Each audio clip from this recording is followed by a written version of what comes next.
Hi, my name is Curloo, and today we're going to read The Tale of the Flopsy Bunnies. Let's get started. It is said that the effect of eating too much lettuce is soporific. I have never felt sleepy after eating lettuces, but then I am not a rabbit.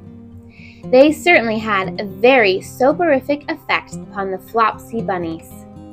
When Benjamin Bunny grew up, he married his cousin Flopsy.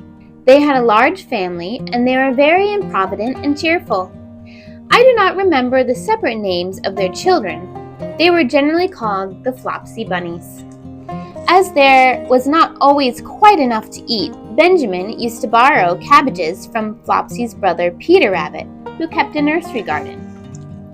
Sometimes Peter Rabbit had no cabbages to spare.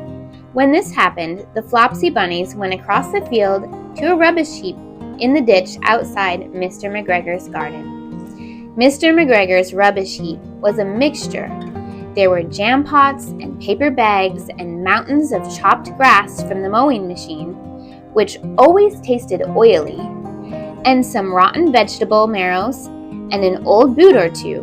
One day, oh joy, there was a quantity of overgrown lettuces, which had shot into flower. The Flopsy Bunnies simply stuffed the lettuces. By degrees, one after another, they were overcome with slumber and lay down in the mown grass. Benjamin was not so much overcome as his children.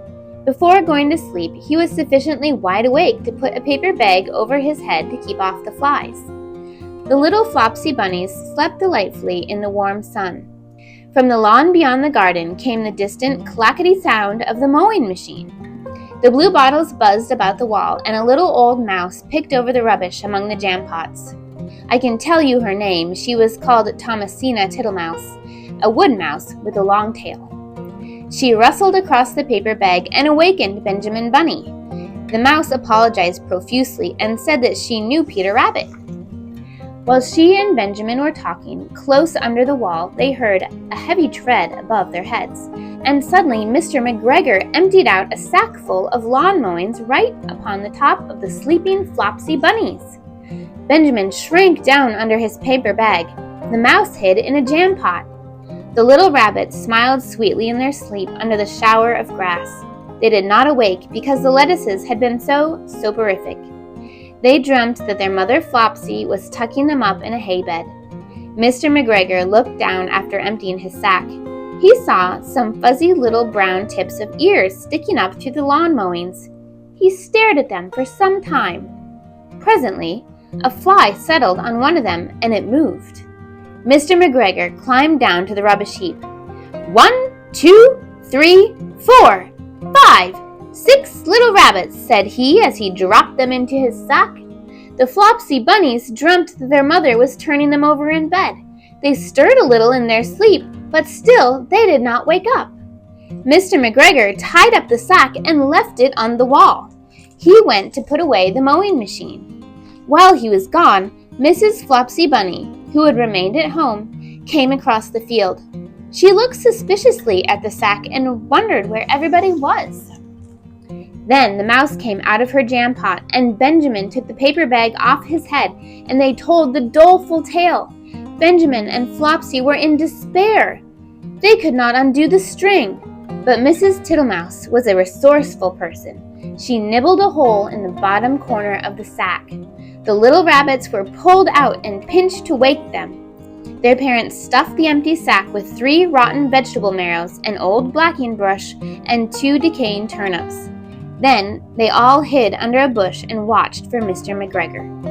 Mr. McGregor came back and picked up the sack and carried it off. He carried it hanging down as if it were rather heavy. The Flopsy Bunnies followed at a safe distance. They watched him go into his house, and then they crept up to the window to listen. Mr. McGregor threw down the sack on the stone floor in a way that would have been extremely painful to the Flopsy Bunnies if they had happened to have been inside of it. They could hear him drag his chair on the flags and chuckle. 1, 2, 3, 4, 5, 6 little rabbits, said Mr. McGregor. What's this? "What, have they been spoiling now?" inquired Mrs. McGregor. "1, 2, 3, 4, 5, 6 little fat rabbits," repeated Mr. McGregor, counting on his fingers. 1, 2, 3. "Don't you be silly. What do you mean, you silly old man?" "In the sack." 1, 2, 3, 4, 5, 6, replied Mr. McGregor. The youngest Flopsy Bunny got up on the windowsill. Mrs. McGregor took hold of the sack and felt it. She said she could feel 6, but they must be old rabbits because they were so hard and all different shapes. "Not fit to eat, but the skins will do fine to line my old coat." "Line your old coat," shouted Mr. McGregor. "I shall sell them and buy myself a baccy. Rabbit tobacco, I shall skin them and cut off their heads." Mrs. McGregor untied the sack and put her hand inside. When she felt the vegetables, she became very, very angry. She said that Mr. McGregor had done it on purpose. And Mr. McGregor was very angry too. One of the rotten marrows came flying through the kitchen window and hit the youngest Flopsy Bunny. It rather hurt. Then Benjamin and Flopsy thought that it was time to go home. So Mr. McGregor did not get his tobacco, and Mrs. McGregor did not get her rabbit skins.